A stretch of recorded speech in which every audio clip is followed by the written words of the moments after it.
नमस्कार मित्रों, एक बार पुनः आपका स्वागत है, अभिनंदन। आज यूपीएचएससी सामान्य ज्ञान प्रैक्टिस सेट की श्रृंखला जो चल रही है, 21वां प्रैक्टिस सेट लेके आपके सामने इस वीडियो के माध्यम से उपस्थित हूं। तो आइए शुरू करते हैं। प्रश्न संख्या 1, पर्यावरण से अभिप्राय है। ऑप्शन ए कह रहा भूमि, जल, वायु, पौधों एवं पशुओं की प्राकृतिक दुनिया जो इनके चारों ओर अस्तित्व में है। ऑप्शन बी, उन संपूर्ण दशाओं का योग जो व्यक्ति को एक समय बिंदु पर घेरे हुए होती है। सी, भौतिक, जैविकी एवं सांस्कृतिक तत्वों की अंतःक्रियात्मक व्यवस्था जो अंतः संबंधित होते हैं। ऑप्शन डी है उपर्युक्त सभी।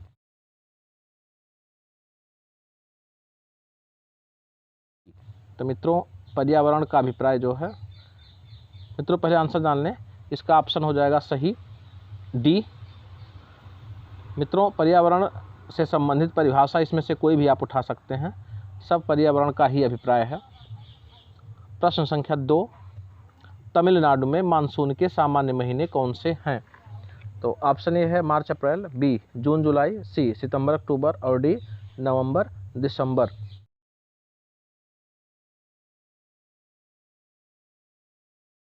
तो इसका करेक्ट आंसर हो जाएगा मित्रों ऑप्शन डी, नवंबर दिसंबर। और यह भी जान लें कि अक्टूबर से दिसंबर माह के मध्य दक्षिण भारत में उत्तर पूर्व मानसून का मौसम रहता है और जो मुख्य रूप से आंध्र प्रदेश, तमिलनाडु आदि जगह पे सक्रिय रहता है। और यह भी आप जान लें कि इसी मानसून के समय 26 दिसंबर 2004 को तमिलनाडु के तटीय क्षेत्र में सुनामी आई थी। तीसरा प्रश्न, तपोवन और विष्णुगढ़ जल विद्युत परियोजनाएं कहाँ अवस्थित हैं, यानी कहाँ पर स्थित हैं? तो 4 ऑप्शंस आपके पास हैं।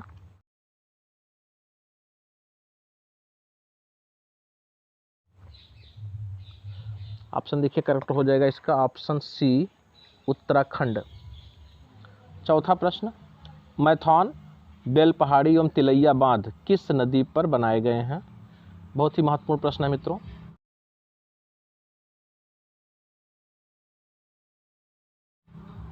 इसमें से कोई भी एक बांध पूछ सकता है। तो 4 ऑप्शंस में से देखिए, करेक्ट आंसर आज आपका हो जाएगा बराकर। और यह भी जान लें कि मैथान हो गया या बैल पहाड़ी या तिलैया, इन बांधों का निर्माण दामोदर नदी की सहायक नदी बराकर पर हुआ है और ये दामोदर नदी घाटी परियोजना के प्रथम चरण में किया गया था। 5वां प्रश्न, मानव ने चंद्रमा पर पहला कदम कब रखा? Option A 1953, B 1963, C 1971, D 1969 1969।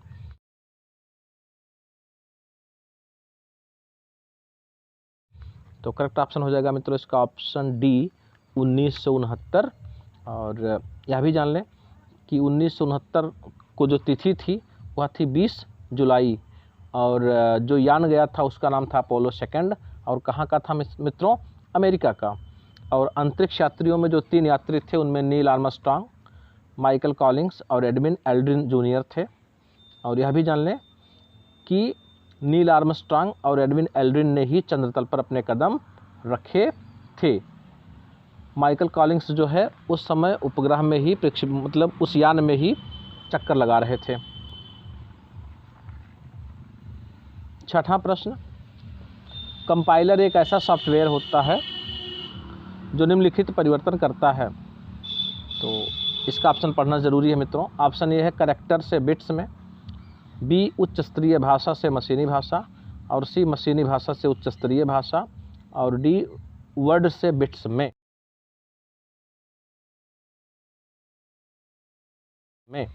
तो करेक्ट आंसर हो जाएगा मित्रों इसका ऑप्शन बी, उच्च स्तरीय भाषा से मशीनी भाषा। मित्रों, उच्च स्तरीय भाषा कौन सी होती है? ऐसी भाषा जो मानव बोलता है। और मशीनी भाषा कौन सी? जिसको कंप्यूटर समझता है। तो उच्च स्तरीय भाषा चाहे हिंदी हो गई, अंग्रेजी हो गई, उर्दू हो गई, तो इसको मशीनी भाषा में परिवर्तित करने का जो सॉफ्टवेयर कार्य करता है वो होता है कंपाइलर। 7वां प्रश्न, ऐसा कंप्यूटर प्रोग्राम जो किसी प्रोग्राम को वक्तव्यवार मशीनी भाषा में अनुदित करता है उसे कहते हैं। यहाँ पर जो है मशीनी भाषा में अनुदित करने का जो कार्य करता है, तो ऑप्शन ए है कंपाइलर, बी सिमुलेटर और सी ट्रांसलेटर और डी इंटरप्रेटर।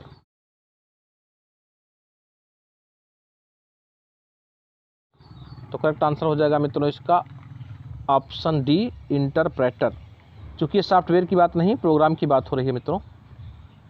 8वां प्रश्न, एक हार्ड डिस्क ट्रैक्स में विभाजित होती है, उसे निम्नलिखित में और उप विभाजित किया जाता है। यानी हार्ड डिस्क जो ट्रैक्स में विभाजित होती है, फिर वो किस में उप विभाजन उसका होता है।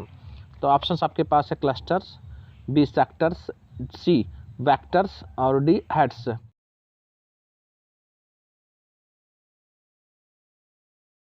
करेक्ट आंसर हो जाएगा मित्रों इसका ऑप्शन बी, सेक्टर्स। ये सबसे छोटी इकाई होती है।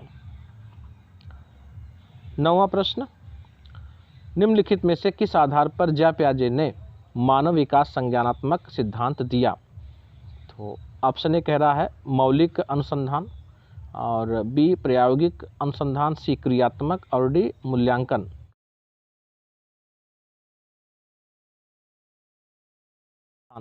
तो करेक्ट आंसर हो जाएगा मित्रों इसका ऑप्शन ए, मौलिक अनुसंधान, और इसी को हम कहते हैं फंडामेंटल रिसर्च। थोड़ा सा इसको जान लें मित्रों कि मौलिक या विशुद्ध अनुसंधान का उद्देश्य ज्ञान की प्राप्ति है, और इस अनुसंधान में ज्ञान की प्राप्ति, पुनर्मूल्यांकन, पुनर्परीक्षण और परिमार्जन और परिवर्धन किया जाता है। और इसी पर प्याजे ने मानव विकास का संज्ञानात्मक सिद्धांत प्रतिपादित किया था। 10वां प्रश्न, एक संख्यात्मक अभिक्षमता परीक्षण में पुरुष तथा महिला विद्यार्थी एक समान प्रदर्शन करते हैं। यह कथन निम्न में से किसको इंगित करता है। तो यह परिकल्पना से आया हुआ प्रश्न है मित्रों। तो 4 ऑप्शंस आपके पास हैं।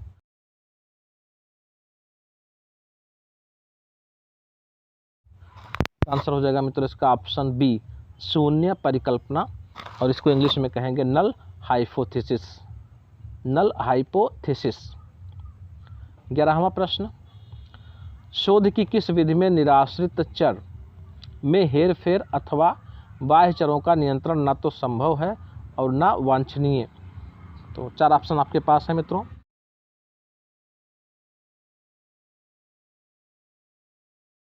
तो करेक्ट आंसर हो जाएगा मित्रों इसका ऑप्शन बी, कार्यत्तर विधि।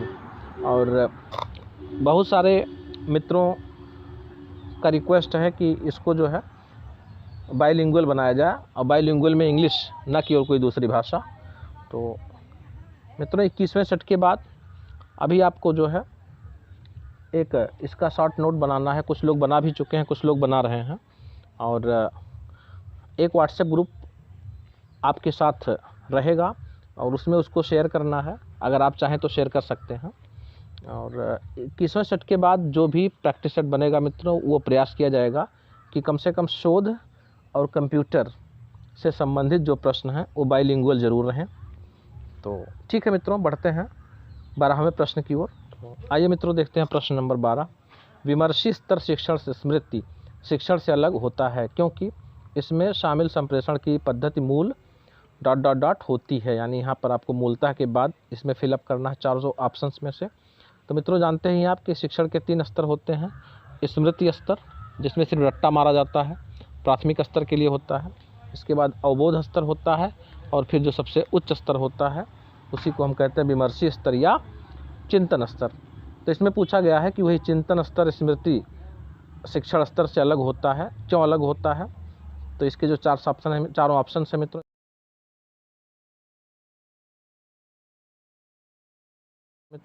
इसमें जो सही ऑप्शन हो जाएगा आपका ऑप्शन डी, क्रियान्वितकारी, यानी इसको इंग्लिश में क्या कहेंगे, ट्रांजैक्शंस। इसीलिए जो है यह अलग होता है। 13वां प्रश्न, स्वतंत्र परिमार्जक और आश्रित चरों के मध्य नियंत्रण द्वारा कारणात्मक संबंध स्थापित करने पर केंद्रित शोध पद्धति कहलाती है। यानी स्वतंत्र परिमार्जक और आश्रित चरों के मध्य नियंत्रण द्वारा कारणात्मक संबंध जब स्थापित किया जाता है तो उस प्रकार की जो शोध होती है उसको कहते क्या हैं, शोध पद्धति को कहते क्या हैं। तो ऑप्शन ए है कार्यत्तर पद्धति, और बी सर्वेक्षण पद्धति, सी व्यष्टि अध्ययन पद्धति, और डी प्रयोगात्मक पद्धति।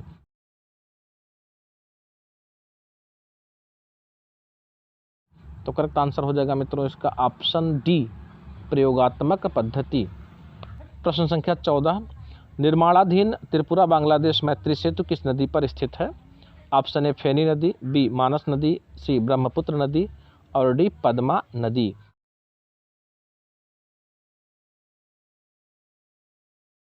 तो करेक्ट आंसर हो जाएगा मित्रों इसका ऑप्शन ए फेनी नदी। और यह भी जान लें कि अगर पूछा जाए कि इस सेतु का नाम क्या है तो आपको बताना है कि फेनी सेतु से कहते हैं। और यह सेतु दक्षिणी त्रिपुरा के सबरूम से बांग्लादेश स्थित रामगढ़ को जोड़ेगा। यह भी प्रश्न पूछा जा सकता है कि फेनी नदी किन क्षेत्रों को या किन शहरों को जोड़ेगा, तो आपको बताना पड़ेगा कि दक्षिणी त्रिपुरा के सबरूम से लेकर के और बांग्लादेश के रामगढ़ को। 15वां प्रश्न, भारत की पहली लिथियम रिफाइनरी की स्थापना किस राज्य में की जा रही है?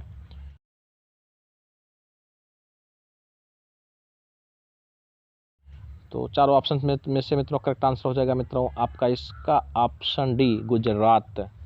और कमेंट के माध्यम से आपको बताना है कि लिथियम रिफाइनरी क्या होती है। 16वां प्रश्न, विजन 2020 फॉर इंडिया दस्तावेज संबंधित है।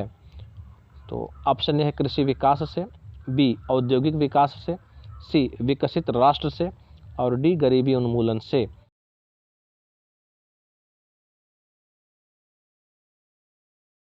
तो इसका करेक्ट आंसर हो जाएगा मित्रों इसका ऑप्शन सी विकसित राष्ट्र से। और इसके लेखक कौन है मित्रों? पूर्व राष्ट्रपति डॉक्टर APJ अब्दुल कलाम साहब। 17वां प्रश्न, प्रधानमंत्री फसल बीमा योजना के संदर्भ में निम्नलिखित कथनों पर विचार कीजिए। यानी दो कथन दिए गए हैं और दोनों कथन संबंधित हैं प्रधानमंत्री फसल बीमा योजना पर। आपको यह बताना है कि कौन सा कथन सही है, कौन सा नहीं सही है, दोनों कथन सही हैं, दोनों ही गलत हैं। तो इसको पढ़ देते हैं मित्रों कथन को। इस योजना के अंतर्गत कृषकों को वर्ष के किसी भी मौसम में उनके द्वारा किसी भी फसल की खेती करने पर 2% की एक समान दर से बीमा किस्त का भुगतान करना होगा। और दूसरा है, यह योजना चक्रवात एवं गैर मौसमी वर्षा से होने वाले कटाई उपरांत घाटे को बीमाकृत करती है।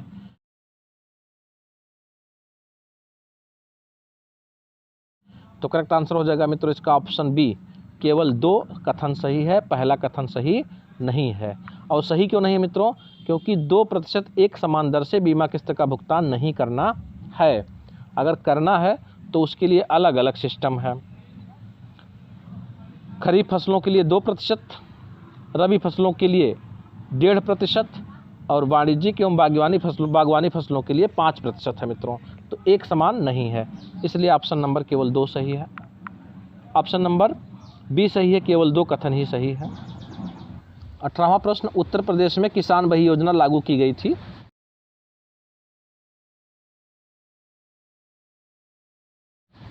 तो करेक्ट आंसर हो जाएगा मित्रों इसका ऑप्शन डी 1992। और बीजेपी सरकार ने इसको लागू किया था। और इस योजना के अंतर्गत एक ही बुक में किसानों का समस्त ब्यौरा होता था। उसमें खसरा हो गया, खतौनी हो गया, उसकी हैसियत हो गई, मालगुजारी हो गई, सब कुछ होता था मित्रों। आइए बढ़ते हैं 19वें प्रश्न की ओर। जनवरी 2021 के मध्य बिहार में प्रथम राज्य पक्षी महोत्सव कलरव का आयोजन किस अभयारण्य में किया गया? मित्रों प्रश्न इस तरह से भी पूछा जा सकता है कि कलरव क्या है, तो आप बताएंगे कि बिहार में प्रथम राज्य पक्षी महोत्सव हुआ था, उसी को कलरव कहते हैं। तो 4 ऑप्शन है मित्रों।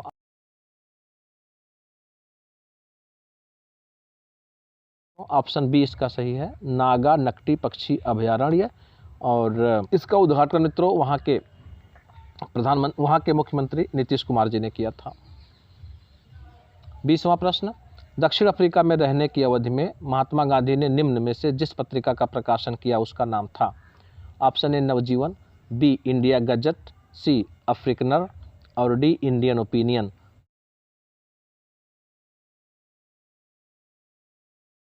तो करेक्ट आंसर हो जाएगा मित्रों इसका ऑप्शन डी इंडियन ओपिनियन। प्रश्न यह भी पूछा जा सकता है मित्रों कि दक्षिण अफ्रीका में रहने की अवधि में महात्मा गांधी ने इंडियन ओपिनियन जिस पत्रिका का प्रकाशन किया था वो किन किन भाषाओं में प्रकाशित होता था? तो इस तरह का अगर आंसर क्वेश्चन आ गया मित्रों तो आप इसको याद कर लीजिएगा कि यह गुजराती में, हिंदी में, तमिल और अंग्रेजी भाषा में प्रकाशित होता था। गुजराती, हिंदी, तमिल और अंग्रेजी। 21वां प्रश्न, निम्नलिखित में से किसने कहा कि ब्रिटिश शासन की सबसे अधिक महत्वपूर्ण उपलब्धि भारत का एकीकरण था? आप जानते ही हैं कि उससे पहले भारत, संपूर्ण भारत तो था ही, लेकिन उसमें छोटे छोटे रजवाड़े थे, रियासतें थीं, और इसको सबसे ज़्यादा एकीकरण का कार्य किसने किया था?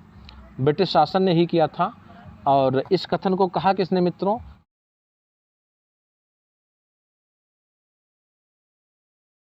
तो चारों ऑप्शंस में से करेक्ट आंसर हो जाएगा मित्रों ऑप्शन ए, के.एम. पडिक्कर साहब ने। 22वां प्रश्न, निम्नलिखित में से किस समाज सुधारक ने 1826 के जूरी अधिनियम का घोर विरोध किया था?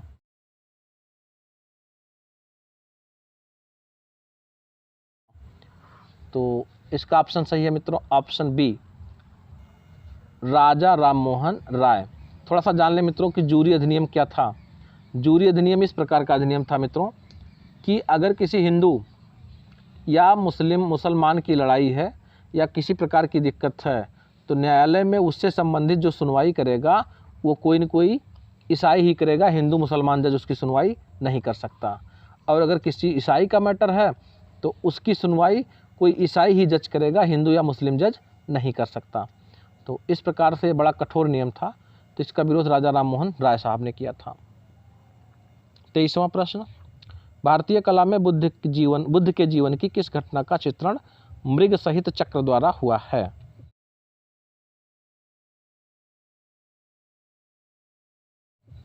तो इसका करेक्ट आंसर हो जाएगा मित्रों ऑप्शन सी, प्रथम उपदेश। और आप जानते ही हैं कि प्रथम उपदेश सारनाथ में इन्होंने दिया था, और जो जगह थी वो थी मृगदाव या हरिण वन कह सकते हैं इसको। 24वां प्रश्न, संविधान के किस अनुच्छेद के अंतर्गत लोक सेवा आयोग के सदस्य को हटाया जा सकता है?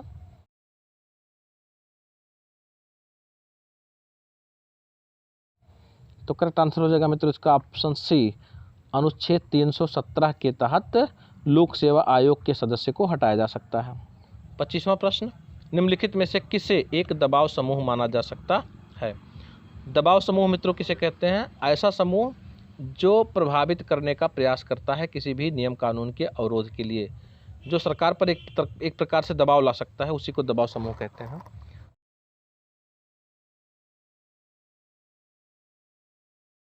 तो ऑप्शन इसका करेक्ट है मित्रों ऑप्शन डी, मजदूर संघ के सदस्य। 26वां प्रश्न, निम्नलिखित में से किस समिति या आयोग ने न्याय पंचायतों के गठन की सिफारिश की है?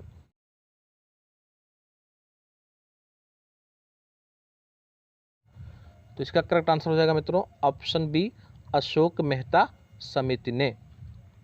27वां प्रश्न, लोकसभा का कार्यकाल। ये मित्रों किसी प्रैक्टिस सेट में एक बार प्रश्न आया हुआ था और हूबहू वही प्रश्न आया है, तो काफ़ी महत्वपूर्ण प्रश्न माना जा सकता है इसे, कि लोकसभा का कार्यकाल। 4 ऑप्शन है मित्रों। ऑप्शन ए कह रहा किसी भी परिस्थिति में नहीं बढ़ाया जा सकता। बी, एक बार में 6 महीने तक के लिए बढ़ाया जा सकता। सी, आपातकाल की घोषणा के दौरान एक बार में एक वर्ष तक के लिए बढ़ाया जा सकता है। डी, आपातकाल की घोषणा के दौरान एक बार में 2 वर्ष तक के लिए बढ़ाया जा सकता है।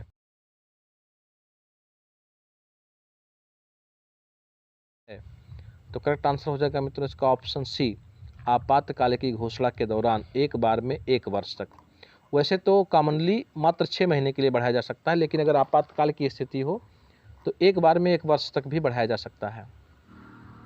28वां प्रश्न, जनवरी 2021 को केंद्र सरकार ने नेताजी सुभाष चंद्र बोस की 125वें जयंती को मनाने हेतु किसकी अध्यक्षता में एक उच्च स्तरीय समिति का गठन किया?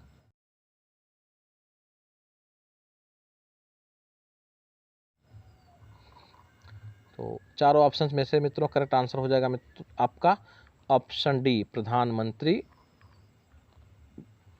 नरेंद्र मोदी जी ने।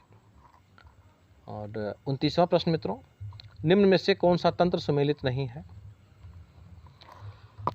काफ़ी महत्वपूर्ण प्रश्न है। इसमें से 4 प्रकार के प्रश्न बन सकते हैं। तो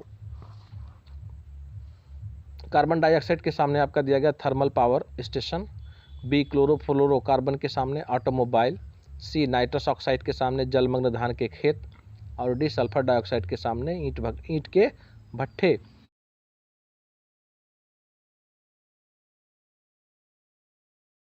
तो करेक्ट आंसर हो जाएगा मित्रों इसका ऑप्शन बी क्लोरोफ्लोरोकार्बन, क्योंकि ऑटोमोबाइल से क्लोरोफ्लोरोकार्बन नहीं निकलता है, ये निकलता है कहाँ से, रेफ्रिजरेटर से खास करके, और यही ओजोन परत के क्षरण के लिए सबसे ज़्यादा उत्तरदायी गैस है।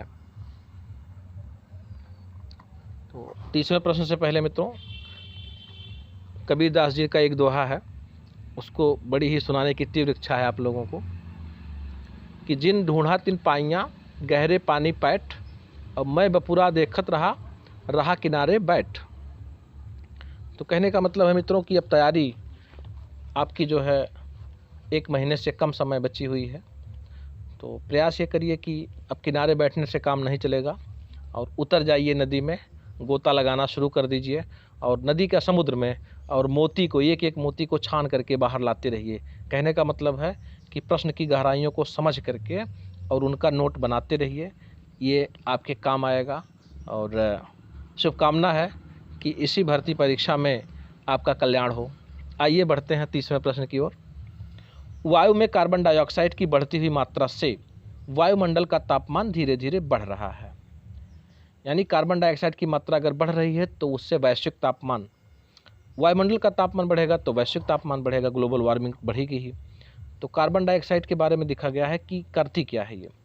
तो 4 ऑप्शन आपके पास हैं मित्रों, ऑप्शन पढ़ना जरूरी है चूँकि बड़ा है। वायु में उपस्थित जल वाष्प को अवशोषित कर उसकी ऊष्मा को संचित करती है।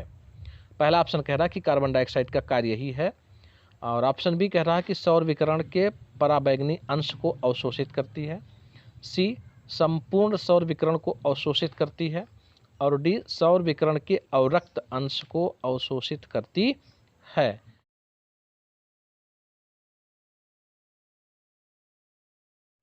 तो करेक्ट आंसर हो जाएगा मित्रों इसका ऑप्शन डी, सौर विकिरण के अवरक्त अंश को अवशोषित करती है। तो इस प्रश्न को मित्रों, इस प्रश्न का थोड़ा सा जो है स्पष्टीकरण देख लीजिए कि पृथ्वी पर जो ऊर्जा पहुंचती है वो विद्युत चुंबकीय विकिरणों के रूप में पहुंचती है, और उसी को हम क्या कहते हैं, सौर ऊर्जा। और पृथ्वी की जो ऊष्मा अवरक्त विकिरण के रूप में विकिरित होती है उसका लगभग 90% भाग को वायुमंडल में उपस्थित कार्बन डाइऑक्साइड गैस अवशोषित कर लेती है। इसलिए इसका ऑप्शन सही है डी। तो वीडियो देखने के लिए धन्यवाद मित्रों। चैनल को अगर अभी तक आपने सब्सक्राइब नहीं किया सब्सक्राइब कर लें, वीडियो को लाइक करें, और पॉजिटिव या नेगेटिव जैसा भी कमेंट आपके समझ में आए आपके कमेंट का स्वागत है। धन्यवाद।